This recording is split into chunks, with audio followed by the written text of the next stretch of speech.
me tell you about a friend. It's Craig LeBlanc where the good times never end. Talking Parks and Rec, it's a show you gotta know. Welcome one and all to the Daily Parks and Rec Show. It's the Daily Parks and Rec Show. That's great for community engagement, and they feel like they've been part of the process, part of the decision. For like movies in the park, like what movie do we show? I don't care, but let's have the community, because they're the ones that showing. They're going to the movies themselves. They're the ones that be participating. So let's have them have the same one movie they want. We're gonna put up 6 movies that we think are age appropriate, that we want to see, that meet our goals, and the community goes wild. And so, because again, you're giving them a voice and say what they want to see in parks and recreation. Basically showing nature, showing their park, that kind of stuff. And, you know, they get all these followers. I think, you know, parks have such I just think they're in a really good position in this world of social media to just get the word out. I think they're perfectly positioned and have all the real estate and the beautiful sites that we get to walk on, they get to manage. Today, we're making our way to the charming town of Riverbank, California, a lively community where parks, recreation, and public services play a huge role in bringing people together. With its scenic beauty and strong sense of community, Riverbank is more than just a pretty place. It's a hub for families, outdoor adventurers, and anyone who loves an active, connected lifestyle.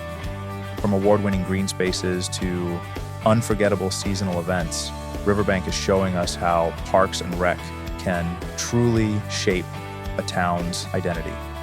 On today's episode, we're diving into fun-filled community happenings like summer camp, summer movie nights, and the spooky fun haunted hayride, a look at top-tier recreation spots, including Jacob Meyer Park, the largest park in the city, and a true local gem. And that's not all.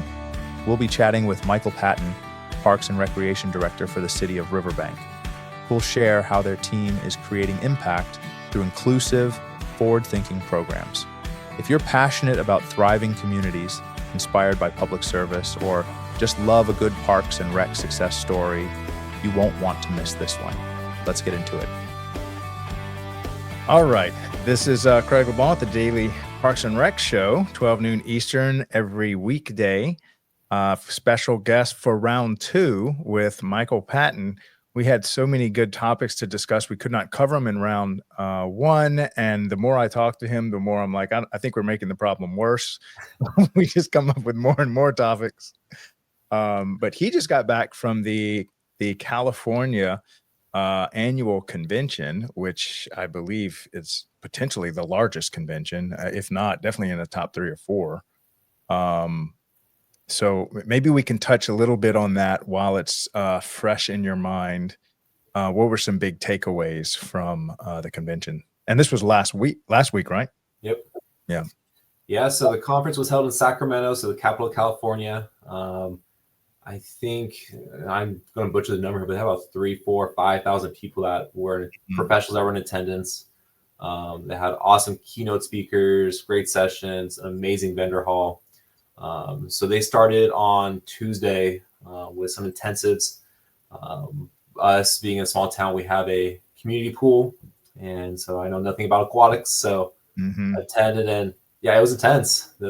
All the issues that go into pools that no one really thinks about, like the liability, litigations, and making sure your 16-year-old lifeguard is not dinking around. And but yeah, the next day they had the full-on sessions, had like I said, awesome keynote speakers. They actually had their keynote, can't remember his name, but his main thing was he got, in 25 hours on TikTok, got over 1 million followers, and made a viral video, and just, you know, kind of like, you know, don't give up on your dreams. You know, you can make, you know, if you do this route, you know, you're gonna have some bad videos. It's gonna take some progress, but when you hit your one, you know, you did good, and it was worth the work. Yeah, and that's actually one of the topics that I wanted us to focus on, because you seem to get it when it comes to social media, how it is a major It's a major player in how we communicate nowadays, and cities should be embracing this as a new effective and efficient way to get attention from the people that use their facilities. Mhm. Um, and just to let everyone know, there has been a shift in the algorithm that TikTok caused. So TikTok caused this opportunity problem, however you want to frame it. Back in the day, there was this kind of mafia style grip of big accounts had all the attention. So if you had 8, 10 million, 20 million followers, you just had to, hopefully they would talk about you or your product or your topic, whatever. But TikTok said, actually, we're going to judge you on every piece of content. You could be a nobody. This is your first piece of content, and you could be right up there with the biggest YouTuber or the biggest account hitting 25 million. And so after TikTok did that, every single social media platform fell like dominoes, rewrote their algorithm to give exposure and recognize quality content. So if you make 100 pieces of terrible content and the 101st one is just a banger, boom, you're famous, like literally instantly. Mhm. And so, yeah, to this guy's point. And what else did he mention on this topic? I'm interested. Well, his main thing was he, his main point of it was don't be afraid to do the crazy. He was sharing about, he does public speaking for a living, and obviously when COVID hit, it pretty much kicked him out of a job. There's not really much public to go speak to. Friends were telling him to go do TikTok. He's funny. And he's like, well, back a couple years ago, that's why I should have jumped in. It's too late now. It's not my time. And then he just started doing it. And he said, like, the first few, like I said, they were just duds. And he did one where he showed a family picture that hangs over his family dinner table every day. And it's like family of 6 kids, mom and dad, and everyone's heads are normal except the dad. His head's slanted, and he said that his dad hated the picture. Every day had to look up at it and just realize how much he hated it. So his viral video was him taking the picture out when his parents were gone, photocopying it, and was going to make the edit of making his dad's head straight. But what he thought was funnier was making his head straight, but everyone else is slanted. And so they put it back in and hung it on the wall, and they show part 2, part 3, and just he posted the video. They went on a hike, a walk, and then get updates of like, hey, you got 100 followers now, 200 followers. Come back home from the trail, it's 500 followers. Friends are messaging like, dude, this is blowing up, And by the end, morning next day, it was at 1 million followers. Wow. It got me thinking too, our, local parks and recreation departments, our goal is to, reach to as many people in our community. But man, I would love to wake up one day and I have 1 million followers from all across the country, all across the globe, highlighting, we do cool things here in this small, rickety town, and people know about and they want to see it, they want to be part of it. And so, but yeah, so I think parks and recreation can find ways to be a part of the viral trends and highlight the cool things we're doing. Yeah, well, I met with Skylar. He is over America's Mountain, Pikes Peak. Okay. And he's got like 300 acres over there. And he got me onto a YouTube channel called Visit Pikes Peak. And they have 7 million subscribers to a YouTube channel that now he's one of like 3 or 4 parks that are around Pikes Peak. And he's the one at the top managing the road and several toll booths and stuff. And but as an example, and they were just literally showing people canoeing, showing people climbing the mountain, just basically showing nature, showing their park, that kind of stuff. And they get all these followers. I think parks have such I just think they're in a really good position in this world of social media to just get the word out.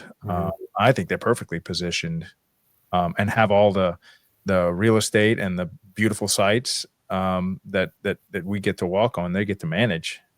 So that's a great opportunity. We kind of have it easy, or the ability to do it's right there in front of us. I'll give a shout out to another government social media account that I follow that I would love to be them one day.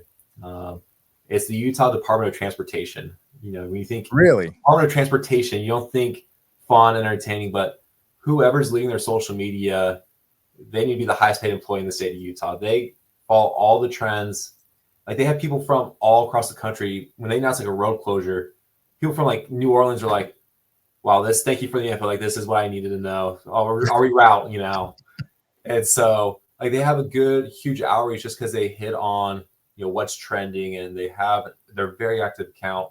So I think in Utah, they banned the state government using TikTok, but, you know, check them out on Instagram. They have amazing content. Yeah. You know, I'll give, I will, I'm trying to find this one video I watched. This is just for those females out there. Let me tell you how the male brain works. I watched the video of this, and now this was in Europe. This was some European roadway, and it was just a parking lot. And there was this manhole cover in the middle of a parking lot. And these two guys show up with a trailer and all these attachments and this excavator. And they literally just very expertly just dug it up. This guy, like he could sign a check if you put a pin on the end of this excavator. And the video was 22 minutes and 34 seconds, not in English. And I watched the whole thing, and it's almost like you see these guys cooking next to a stream, and they cook a potato or something, and you're like, oh, I don't know why I keep watching. It's just my male brain. 17 million views on this one video. All it is to construct two city workers replacing a sewer drain.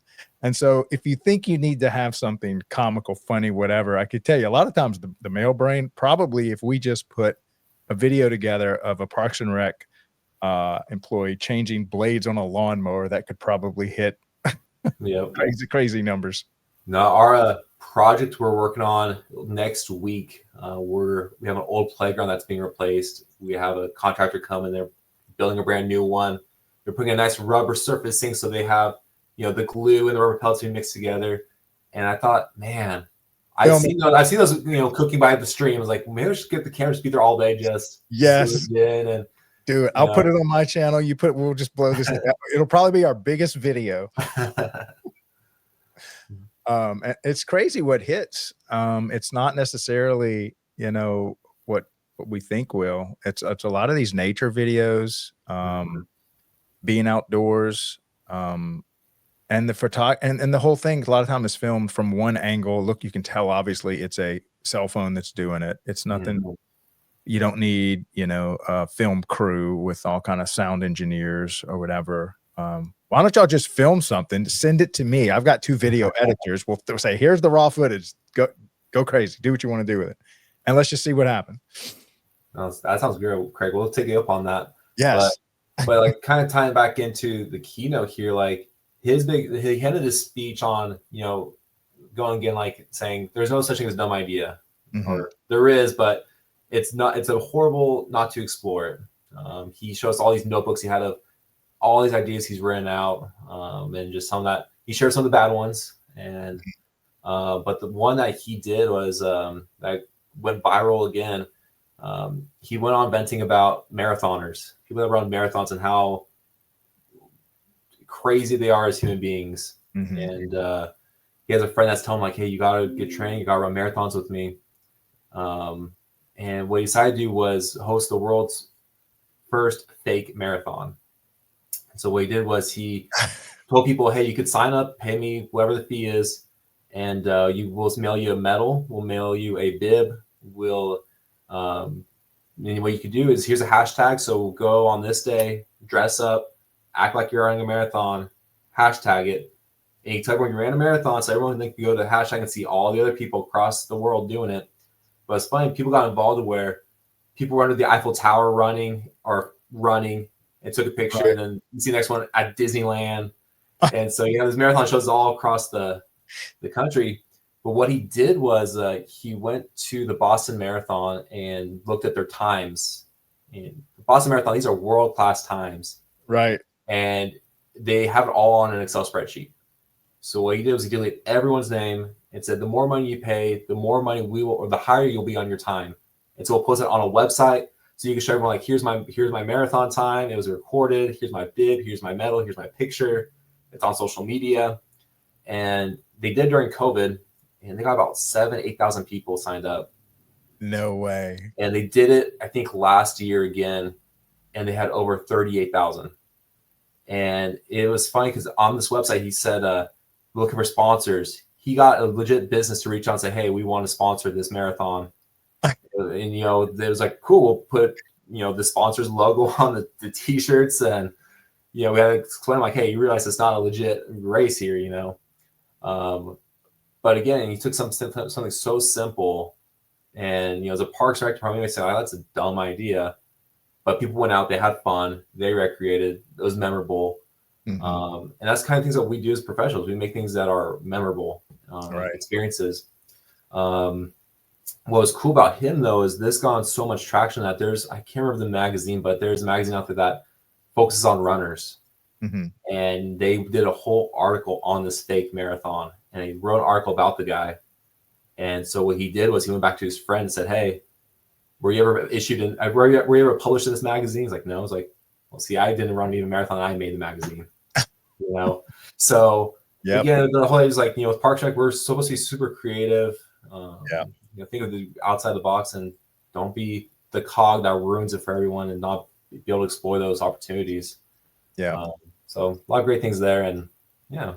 Now, what do y'all do in your community for, like, give everybody a rundown on, you know, how many people you have on your Facebook page? What do y'all put on your Facebook page? Who's in chart? Like, you know, give us a quick 101 rundown. Yeah.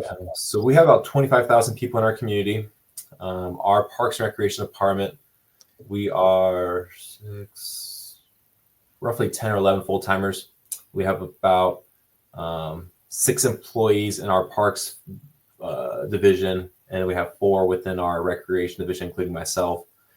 Since Recreation, we do a lot of the fun stuff. We kind of inherit the social media aspect of it.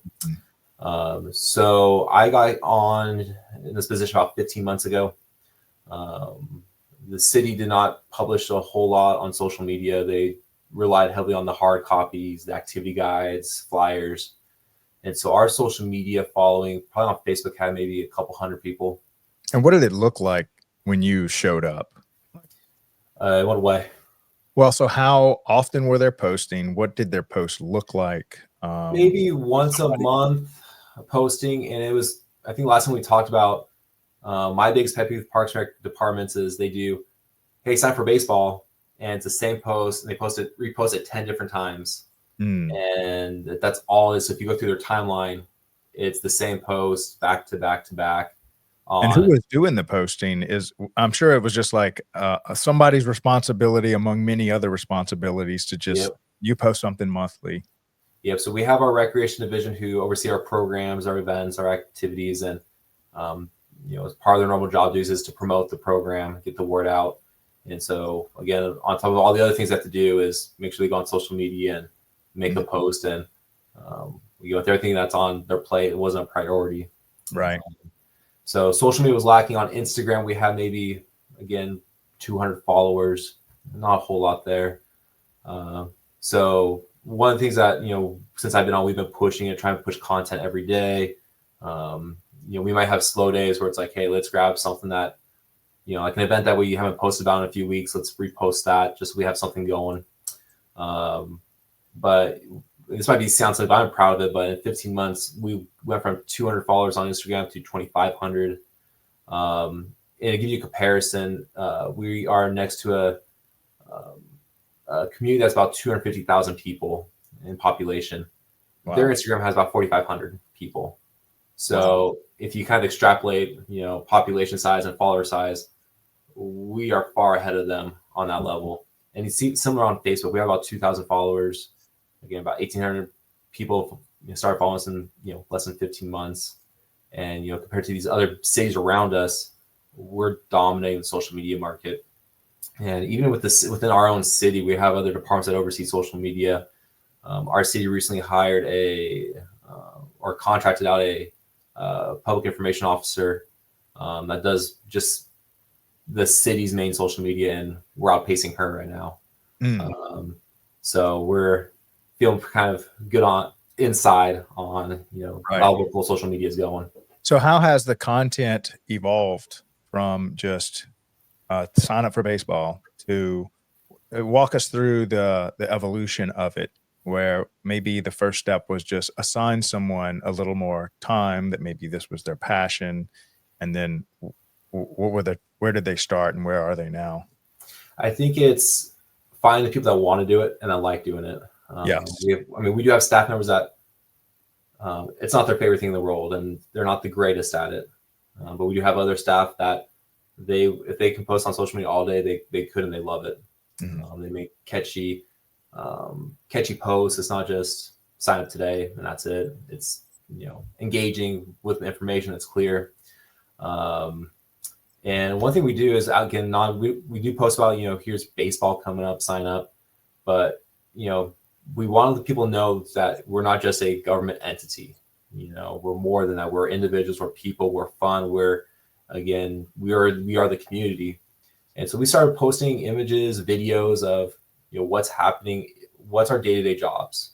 And so, give you an example, we had a delivery a couple weeks ago of playground equipment, and it came on this big, huge truck, and we had staff with the forklift unloading it. And so, of course, we took a video of them just on a forklift unloading it, and we just said hey, the new playground equipment just arrived. We're going to start doing construction here soon. And people loved it. It's oh man, we're excited for this park. We're glad to see that we're being informed of what's going on, and they just see again our staff are working.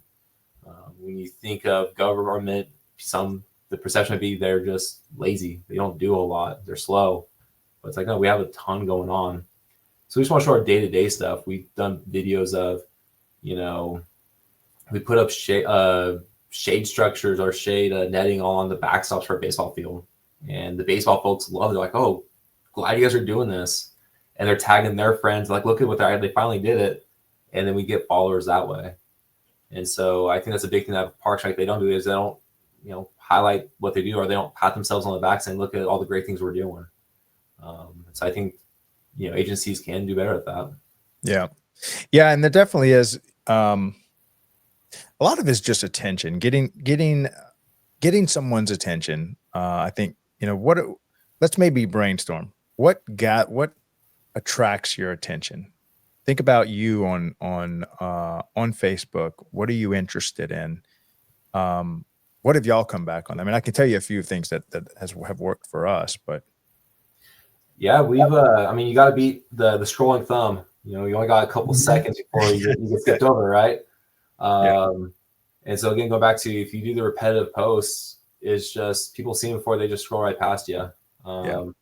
So actually, I want to stop here on, but I want to hear your opinions on what you guys do. So a lot of it is just what people find interesting. People are looking for connection. They're looking for community. They're looking for especially things to do. So I think Parks and Rec has an opportunity to combine interesting with things to do. And so a lot of times you find stuff on the internet that's interesting, but you don't say, it's interesting. Now I'm going to go to this 5 o'clock thing over there. So how many times you watch a YouTube video and said, we got an hour before it starts, and you get in your car and leave. But in Parks and Rec, you can actually see something that looks interesting and oh, that's this Friday, that parade, that special event, that's the farmer's market. Well, you want to go this Saturday. So y'all can actually combine online with real world. And everybody else online is just online. If you find it interesting, you watch your video, you've blown 23 minutes and 17 seconds of your life, and that's it. It's not like I'm going to a construction site to participate in redoing a storm drain. But in Parks and Rec, you can create a piece of content around baseball, and that weekend sign up a kid for baseball. So that's an advantage that the rest of us content creators on earth just don't have. We don't have facilities to offer, programs to offer, that you can say, now come experience it in person, real time. And I think that's just an advantage that Parks and Rec has that the rest of the content creation world doesn't have. So yeah, that's what I would, and that gives you what's called relevance. Yeah. So y'all can lever relevance, and you can create interesting things that attract people, and then you can then go to a place where the rest of us can't, which is involve them in your community, real time, outdoor, that kind of stuff. So that's one of the reasons it drew me to creating content for this industry, because it's more than just an online media platform. It's an online media platform with a call to action that requires you to use your physical body and meet real people, attending real events in your local community. So that's why I'm here, at least. No, that's good information there, Craig. As you're talking about, one of the things that we do and we have done, and it's probably my favorite part of it, where our content that gets the most engagement is we give it to our 16, 17-year-olds to create, our employees. I'm a millennial, and I know the social media stuff, but man, when it comes to what's trending, our high school staff, our college kids, they're on top of it. So when we do events that we have staff participate in, I give them the city account. I'm like, here, create me a reel and send it back to me for a quality check. We're gonna make sure there's nothing inappropriate there, Right. But man, they think the funnest things, especially if they're getting paid to do it, they go above and beyond. We've done it for a few events, and those are the content that we get the most engagement, most follows. And like you said, we can post for the 13th time about this community event that's coming around the corner, but what's engaging, what's of interest, what's relevant, why should someone leave their couch and drive there when it starts in an hour. So our staff do a great job. So that's one recommendation I give to parks and rec agencies that are struggling with creating content is find the right demographic in your agency that knows how to do it, or that loves to do as a passion, and give them a phone and say, hey, go at it for 2 hours and give me something good. Well, and it's not like y'all don't have a massive amount of that demographic working with you all, year round, especially during the summers.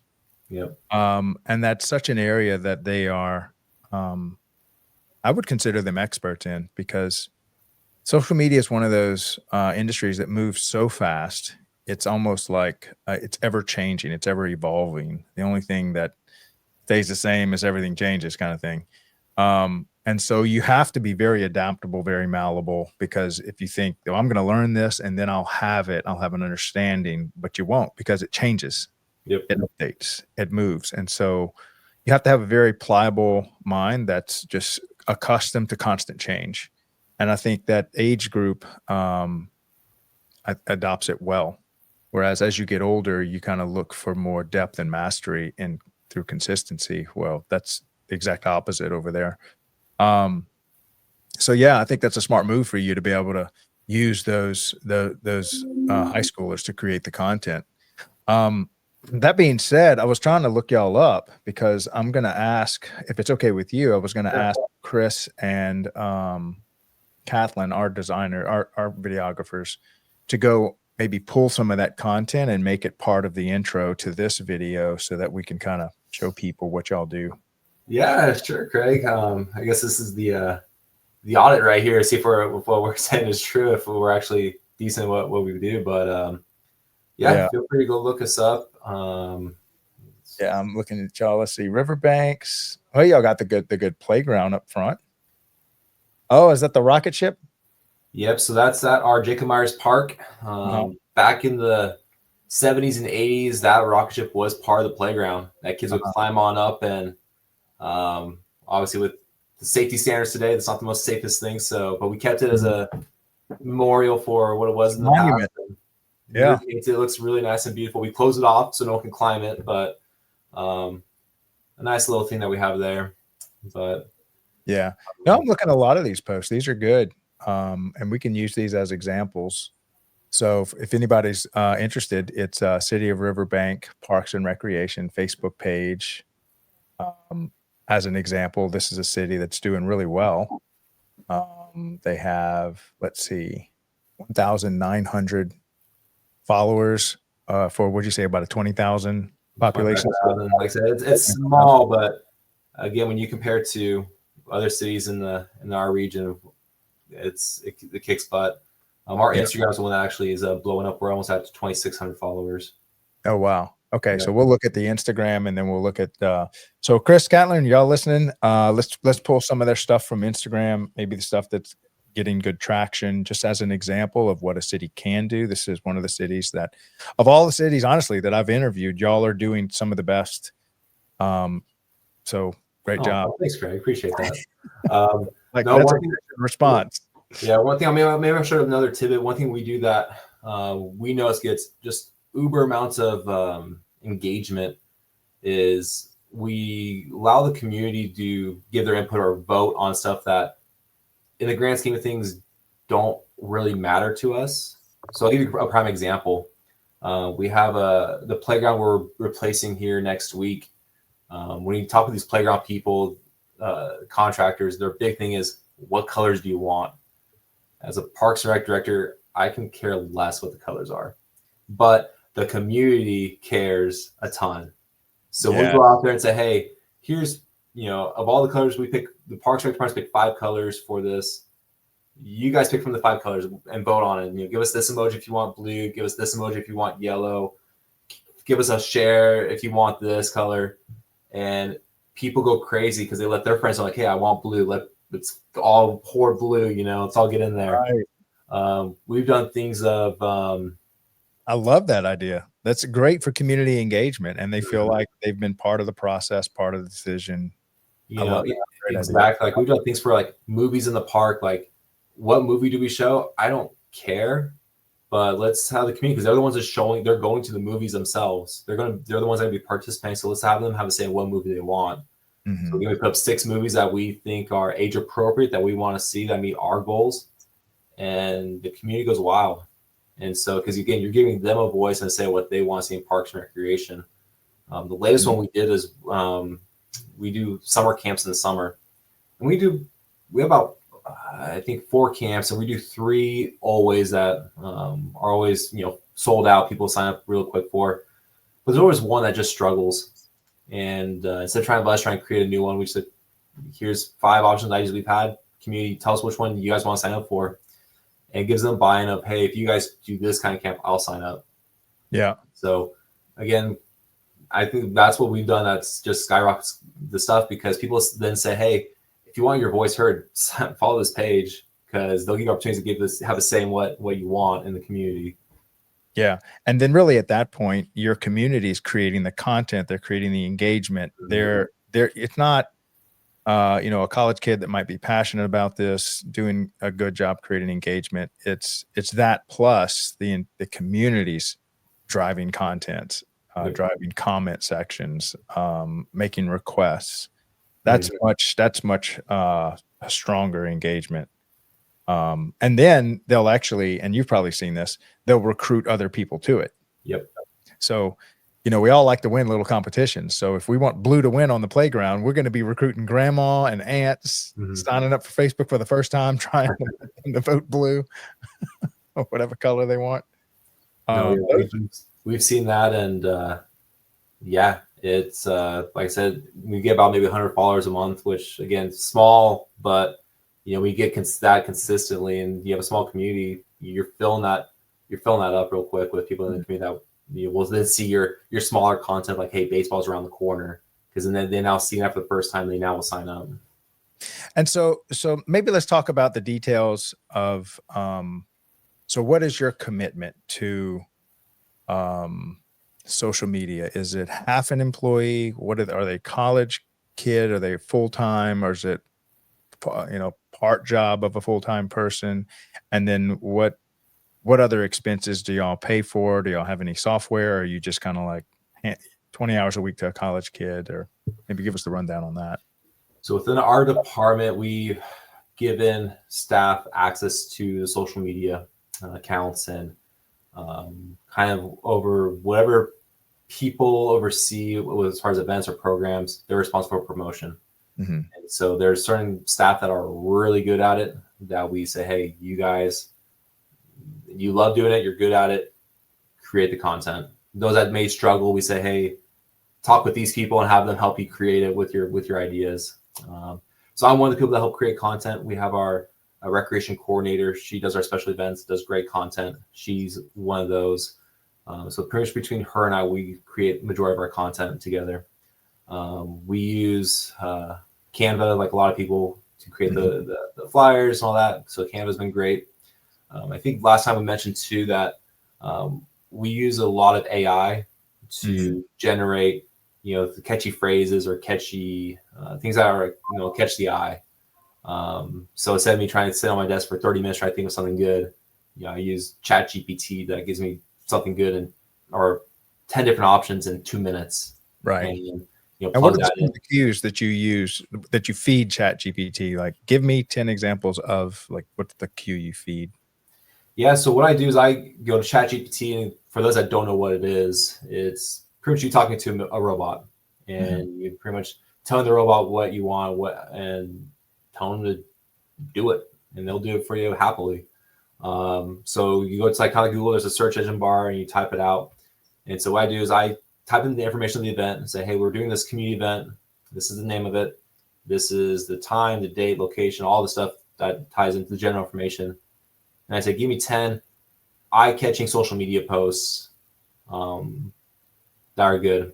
And so give me 10. And I can look at the 10 and be like, okay, they're kind of not what I'm expecting. I want a little bit something more exciting, more sexy. So I make them more exciting, more. What I like to say is like making it enticing so that someone signs up today to register. Nice. And then it gives me, different responses. I can look and say that post seems a little bit too long. Let's shorten it up a little bit. So I go back and say, hey, make it a little bit shorter for me. So yeah, play around with it, and I find the one. One thing I like to do though is when I look at some of the posts, I'm like, throw in a little joke in there, make it a little bit fun, make the joke the eye catcher, make it a little bit humorous. Again, instead of being like registration again closes tomorrow, sign on up. Make a joke about procrastination, throw that in there, and it'll give me some good chuckles, some dad jokes in there. I'm like, all right, perfect, let's throw it in.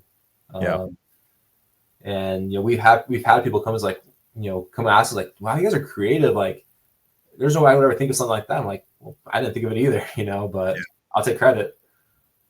So we use that to save a lot of our time, because like I said, we could pay someone 20 hours, 30 hours a week to do this stuff. But again, when you're short staff, short limited budget, time is money.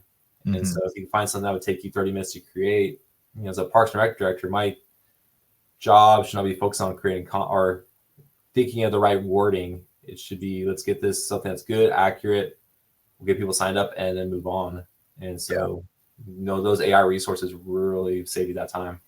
Yeah, and it really is a skill set that we're starting to develop as a race. Now that we have this new tool that's not going away, it's actually becoming more robust and more part of our daily lives. And the new skill set is, like Michael said, is adding follow-on back and forth questions. Give me a flyer that looks like this. And then the second one, you include that first sentence, which might be, we have a festival, let's say a farmer's market, and they give you like maybe 5 flyers, and then you want to say, incorporate the colors of brown and red, which might be the city colors, and then incorporate a humorous joke, and that might be the third time you're asking to do something. And I noticed that when I do exactly what you're saying for our side, a lot of times before I get it just right, I call it dialing it in, getting different iterations, I've added and taken away questions up to 10 to 15 back and forths till I get it just right. And that's the skill set. So it's not like ask one, I don't like it, okay, we'll use that one. No, go back and forth, add to it, make it funny. Never mind, back off a little. That was a little too funny. Or maybe a little too, whatever, crazy. And that's the new human skill set, is to be able to communicate and work with this thing. It's just a tool. But you got to kind of tell it what you want. You have to help dial it in. Well, I mean, it's just like, in a relationship, you gotta, if you want something, you gotta communicate it. And if it's not be done the way you want it, communicate. That's what, and that's not just relationship, just in general. Right. You just can't say like, hey, we want this, you did it wrong. All right, we're dumping you, moving you away. Right. You got one shot to get it perfect, and then if you're not, you're fired. Right. And there's this goes like, I'll turn around here real quick. I have a book. Got this one right here. So 1001 prompts for unlocking generative AI in local government. Oh, I love it. It's just prompts on, like, if you're in a fire department, like, here's some prompts to make your fire department good to ask AI, and it talks about parks and recreation, HR, policy making. And so if I'm looking at something like, hey, I want to get some ideas here, how to better, sharpen my skill for AI, I crack that book open and look at it and see if something there can spark my idea there. Yeah. And really, the world we're in right now is fleeting. It's not going to be here very long, where this is back and forth. Essentially, what's coming are these things called agents, and they're just like a human sitting next to you, looking over your shoulder, watching what you're doing all the time. And so imagine an agent is just basically a digital intelligence, is watching all of Michael's screen clicks with regard to this, and listening to his prompts. And this agent watches him do 3 festivals, 2 ball tournaments or something like that. And then on the 6th go around, Michael's like, okay, I don't have time for this, Agent Bob, can you do the 7th one? And he's already watched you do it 6 times. Mm-hmm. And so eventually they're just going to do what you do, but they will have had to have watched you. And then you're going to be shocked at how accurately they can replicate what Michael is doing or what any of us are doing.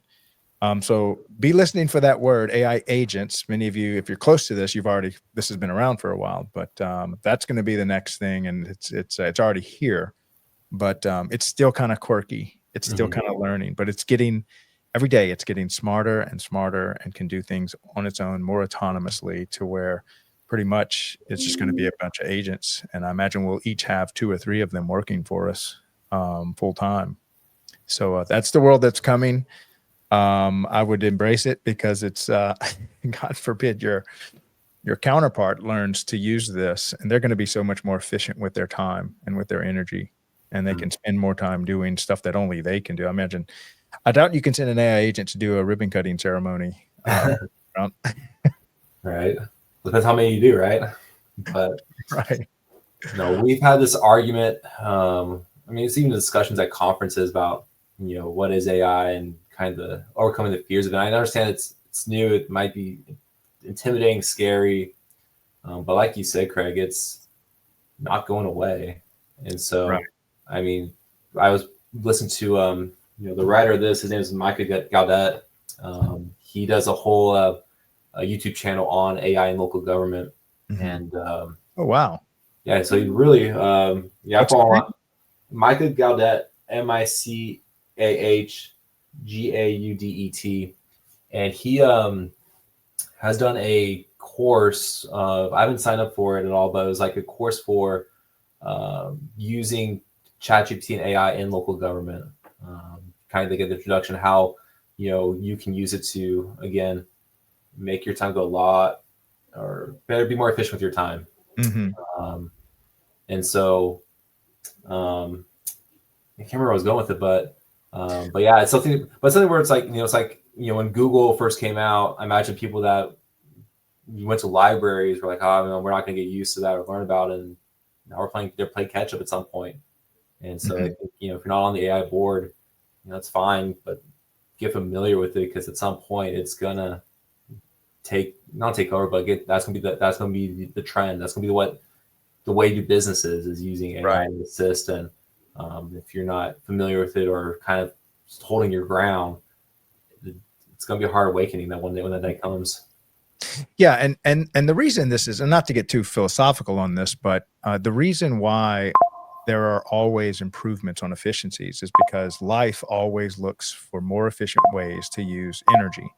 Mm-hmm. And so if you can do twice as much with half the resources, then that frees you up. And so time savers are always going to be part of our life, and they're never going away. They've been here since the beginning of mankind here. Mm-hmm. Hold on, I gotta shut my notifications down. And so if you just look throughout history, the tractor, if you see it, it was inevitable. It was going to replace the mule and the plow. and no farmer in his right mind would look at a tractor and just say, yeah, I'm not going to use something that's 1,000 times more efficient. And so AI is just the next iteration of that. Mankind is always looking for ways to do 2 or 3 times as much with half the time, half the energy and stuff. Mm.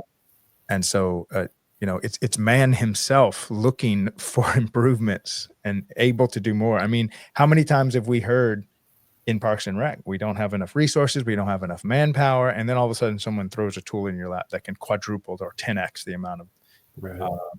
leverage that you have over your time and your resources. Everybody's going to pick that up. I haven't met a person yet that has started using a smartphone and then gone back to the Nokia brick.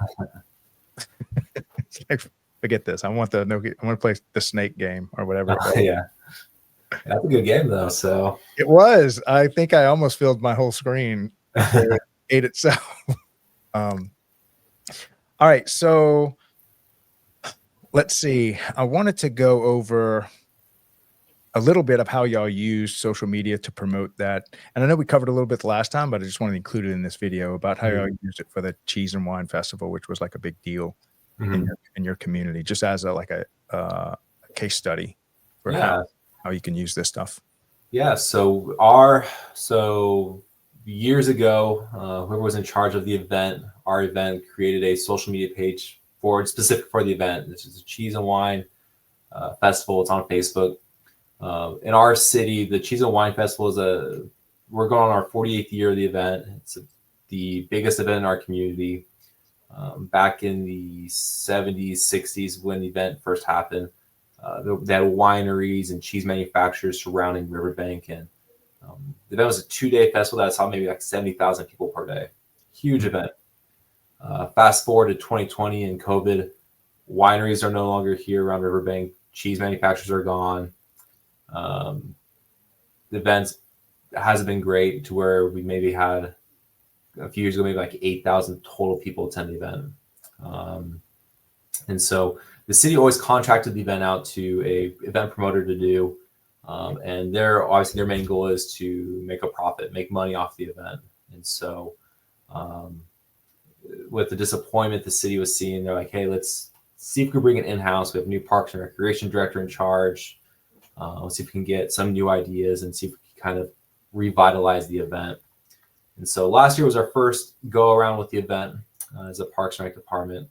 And one of the things we noticed when we post on social media, anytime we posted about the event, it was just a lot of crap. We were getting trolls were all over the place saying, this event sucks. Don't go to it. It's been horrible for years. It's not like it was back in the 70s and the 60s. It's just a bad event. No one go. And as a government entity, we're like, all right, let's be professional. Just ignore the comments. We can't delete them, but let's just ignore them and let's write it out. But yeah, every single time we posted something, it was just filled with negativity. And so one day we kind of sat down as a team, like, how do we address this? Like, if anyone sees the event, they're just going to see it like, this is a 1-star rated event. How can we turn this around? We decided to go on the offense, switch it around. And so what we did is we went through all of our posts, all the comments, and we started responding to each one. And we did it with some flair. Not to the extent of, if you're familiar with like the Twitter or the X account for Wendy's, how they can be a little bit, you don't want to be in their scope per se sometimes, their line of target. And so we kind of did the same approach of, let's create a fun response, but have a little bit snarky, a little bit of a jab. And so we started doing that, and we used ChatGPT with our comments to get ideas, make sure they were good. Took out all the swear words in the post, took out all the calling people morons and all that. But we started commenting and responding to these people, and what we started seeing was people were laughing at our responses, and they started liking our responses, and those that were saying something negative just didn't respond back. They kind of sat back, or we had a couple that got a little bit upset, and we responded again and again, and At some point, we again started building that reputation on that for that year that we're good, like we're excited, we're happy, we're funny. Right. And so the later posts that we started doing, there was nothing negative posted. People were liking the post or hearting it. They were giving a thumbs up. They were commenting like, we're excited now. So we're making posts showing, hey, this is not your same old event that's been the past decade. We're changing it up, and here's the changes we're doing. Here's the good. Here's the positive. And so, I mean, how we try to start, not responding back, saying, here's the change, and everyone coming like, well, that's not gonna fix it. That's the dumb idea. Those comments were no longer existing, and now we start seeing that's a fantastic idea. That's fun. We want to see that. We're excited. And so last year was our first year running the event. And the biggest comment we heard on social media, in person, emails was, this reminded me of what it was 40 years ago, and brought back that nostalgia. And so I think with our social media presence of, hey, it's going to have a change of face. We're taking it on. It's not going to be the same old people that you affiliated with it being a horrible event running it. Here are the changes, being transparent about that. And then 3, standing up for ourselves and being able to do something on a professional manner, but also a personable level. A lot of people kind of, when they see a post, they're not trying to, the negative comments aren't fighting them. They're, when they read them, no one gets excited. Like, oh yeah, I want to go to this event now. They just, right. It's like when you're around someone negative, it just kills the mood. Yeah. And so we changed that. And, that's probably one of the biggest compliments I've had in my time here in Riverbank was, this is how I remember as a child. Yeah. So. Yeah. And it's crazy how you can turn an event around like that. And I hear so many turnaround stories that, there was a struggling department, there was a struggling event, there was something that was handed to the parks department that they didn't really understand. And then someone like yourself comes in and just, turns it around. And so that's just a great story that I wanted Michael to kind of highlight. Let's see, Chris and them would kill me if I didn't play this one little thing that they made. So if you want to work with the Daily Parks and Rec Show, if you need help with your social media, we have a couple of very talented social media experts, and they also create videos and stuff for us. And they're responsible for a lot of the magic that's happening behind the Daily Parks and Rec Show. And then we have a little team of part-time artists that help us as well. So this is one of them they made, knowing that Parks and Rec systems do struggle sometimes finding their bearings in this world of social media, content creation, what to post, when to post, and it's an ever changing. Not to mention there are a lot, like Michael mentioned, Canva is another great one that we use, but there are a dozen other software tools that you need to pay subscriptions for if you want to do this. We use this as well. So I may put that in some of the notes, some of the social media platforms that the softwares that we use to do all these posts and stuff. But anyway, it'll take about 2 minutes, and then we'll come back and close out the show with Michael and take it from there. Hold on one second. Good day, Parks and Rec fans. Welcome to the Daily Parks and Rec Show.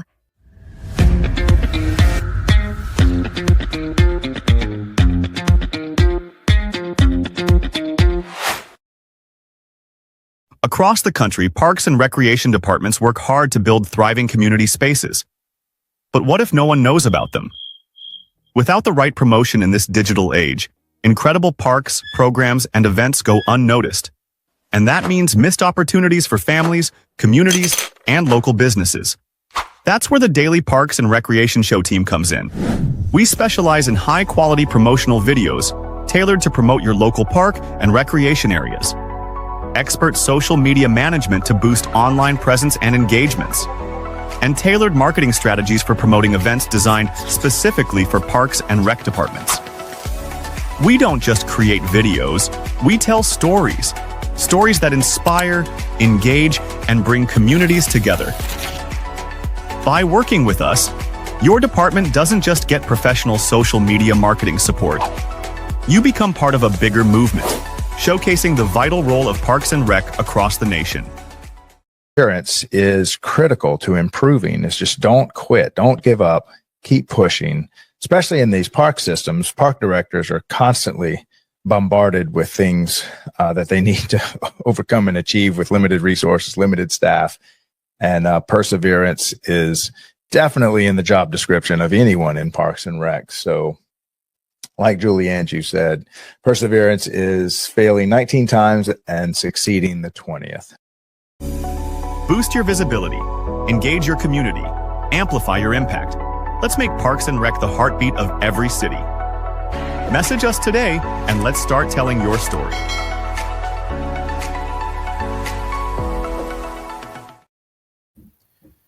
Yeah. So, and also want to highlight that the first step is always you just kind of starting on your own. Find somebody like a high schooler or someone that's already working for you, like Michael did.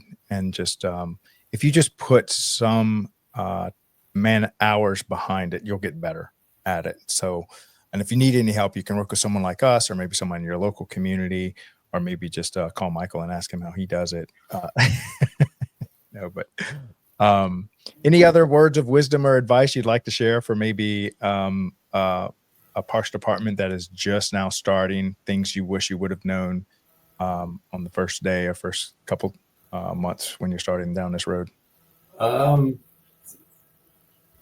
That's great. That's a loaded question there, Craig. I know, like, before we got onto this, we chat about, there's, parks and recreation, there's millions and millions of things that, that go on, like with park maintenance and forestry. And I mean, you were talking about how you got to look into doing a park maintenance kind of section too. And so, I mean, that's exciting to, hear when you guys get that role in and be a part of that. But, as far as starting something out, I mean, it's, there's a lot to learn, and, never think you're good to go. So there's always things you can learn, and each day is different. So for those that are getting into the profession or starting their little thing in the community, it's, there's never think you're settled. There's always room for improvement. There's always room to learn.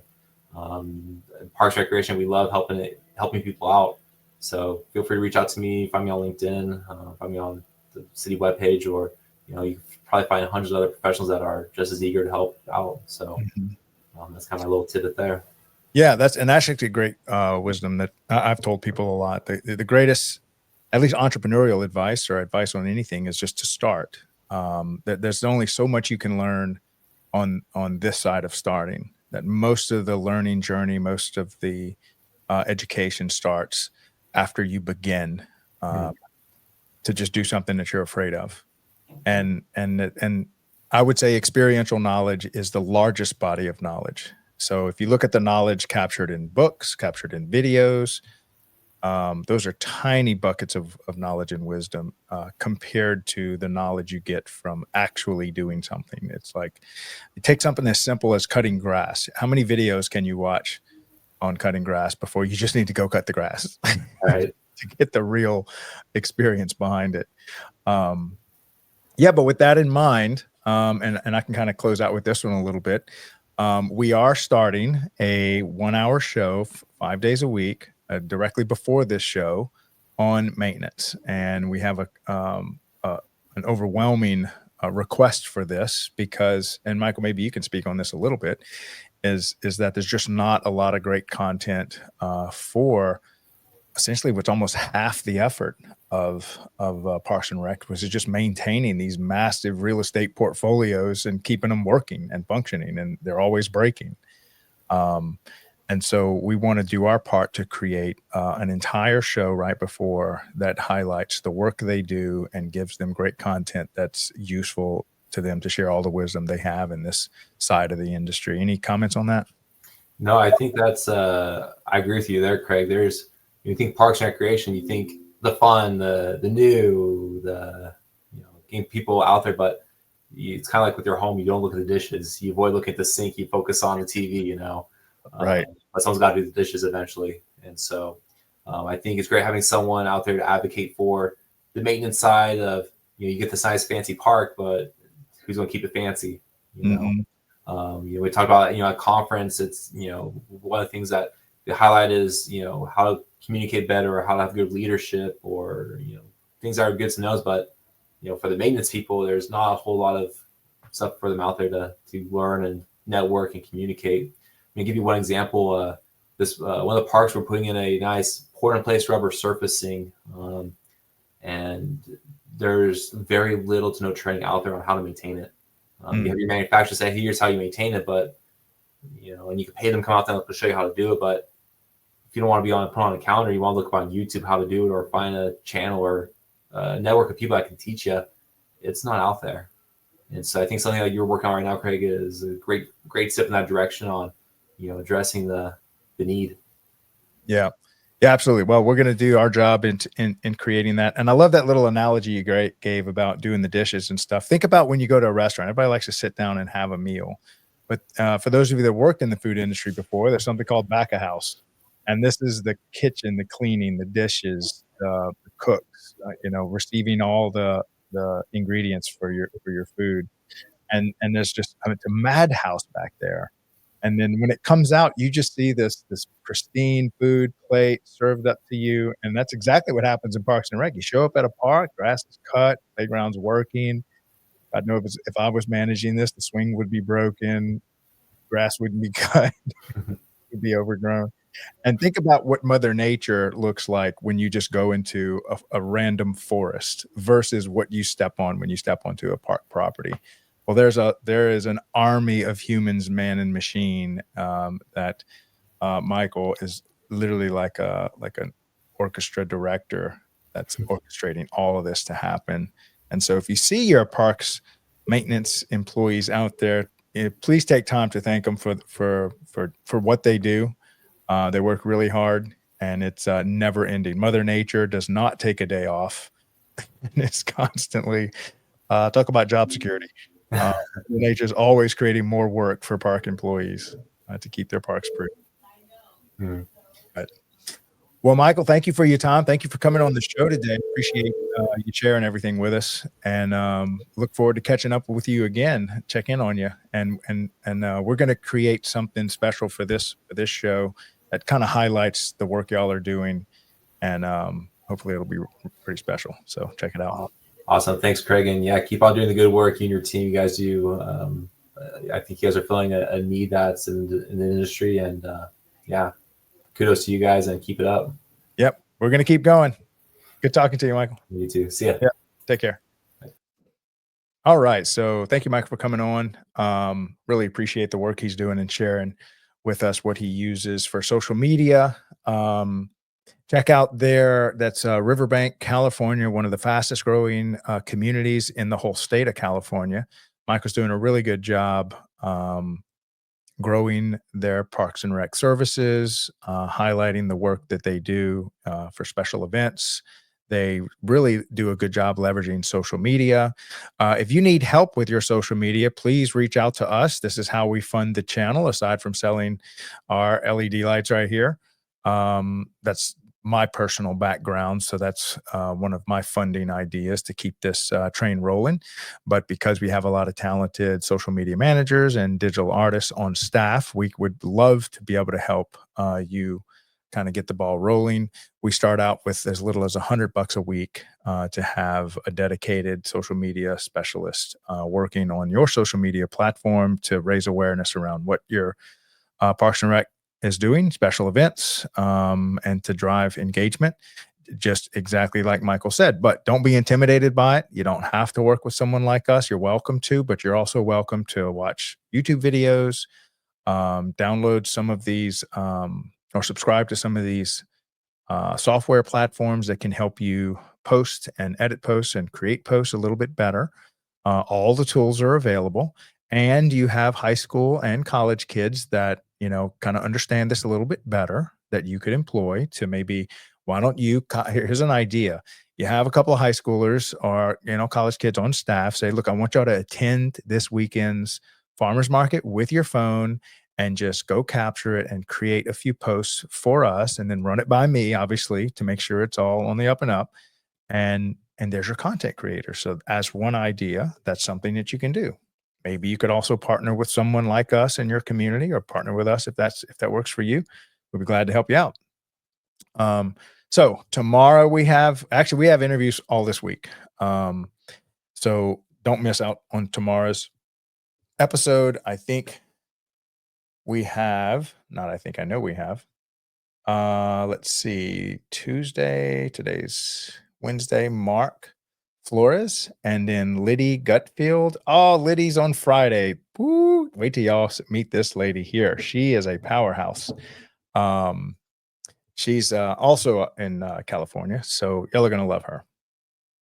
Next week, I will be in Pensacola, Florida, taking a tour of their facilities, meeting with them. Pensacola is one of my favorite cities. So great Florida city, great beach town. If you haven't been to the beaches on the Gulf Coast of Florida, man, you're missing out, especially on the Panhandle. Starting at Pensacola, going down to Destin, it's worth a trip. It is the most beautiful, crystal blue, emerald green water with some of the most beautiful sands on planet Earth. And Pensacola is one of those beach towns. So I'll be going there, spending a few days there, taking a tour of their park system. So I'm going to try to capture some video for that. So don't miss that. That's next Friday. But I believe we've got a show scheduled every day this week, every day next week. Appreciate all the people that are coming on to the show, helping us create content. And as promised, we are about to launch our maintenance show that happens from 11 to 12 Eastern, followed directly by this show, 12 noon Eastern, which is where we highlight Parks and Rec professionals and directors and leadership. And then on Friday, April 4th, we have a show for YPN. Actually, I think is that next Friday? Anyway, I'll get the schedule out to everybody. So we are going to start something weekly. Looks like it's shaping up to be a weekly show, regularly scheduled for all the young professionals in Parks and Recreation. So just to give you all an update, a couple of things that we got brewing in the back. Again, Craig LeBlanc with the daily Parks and Rec show, the Doorman, bringing you the media channel dedicated to Parks and Recreation every day, or weekdays, 12 noon, soon to be 11 to 1, as soon as we get this maintenance show going. So appreciate all the love and support. We will see y'all here again tomorrow, same time, same place. Have a great day, guys. Bye.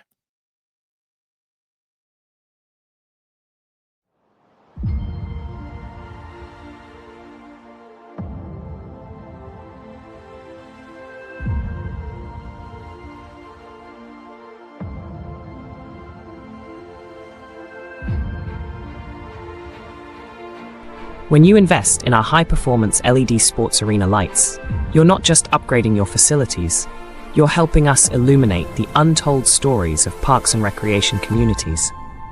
Every purchase directly supports the Daily Parks and Rec Show, a media platform on a mission to celebrate the heart and soul of our local parks and programs. From after-school activities to summer leagues, these spaces shape lives, and their stories deserve to be told. Why your support matters.